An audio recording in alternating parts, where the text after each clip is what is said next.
Yesterday I spoke about the difference between Nicodemus's statement, "We believe that you are a holy person, a teacher," and what Jesus really is, truly God and truly human. And I promised you yesterday that we would speak in the next couple of days about how this is lived out. In our first reading today from the Acts of the Apostles, it says the community of believers was of one heart and mind. So there was a unity. We say that the Catholic Church is one, holy, Catholic, and apostolic. They were one. They were of one heart and one mind. And the next statement is very telling. And no one claimed that any of his possessions was his own, but they held everything in common. Please note, it does not say that they were poor.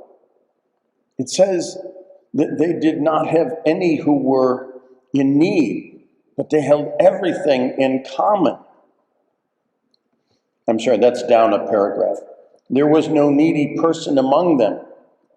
For those who owned property or houses would sell them and bring the proceeds of the sale and put them at the feet of the apostles, and they would distribute to each according to his need. Now, please note, the Christian community did this in the beginning here in Jerusalem. We do not have a record of them doing this everywhere. But who does this today? Well, people in religious orders. Priests, nuns, brothers, not diocesan priests, by the way. We do not take a vow of poverty. We do make a promise of obedience to the bishop, and we do take a vow of celibacy. However, it's much easier to be of one heart and mind if we are not torn by desires and jealousy. If we have faith that Jesus truly is the Son of God, then we will be faithful. Faith here, homily for another day, but in St. Paul's letter to the Romans, faith means the obedience of faith. Or if we want to put it another way, trust. If we say that we trust the Lord Jesus, then we are then able to entrust our lives to him. It's a little bit like Superman. I know you're saying, you're going to Superman for this? In the Christopher Reeves one back, I guess it was maybe in the 80s. Helicopter is falling off a building, and Lois Lane is falling, and Superman grabs her and says, "Don't worry, I've got you." And she looks at him and she says, "Yeah, but who has you?" If God asked you to jump, if he said, "Trust, the building's on fire, leap into my arms," we could believe that he was Jesus. We would believe that he was God. But to jump, that is to entrust our lives to him.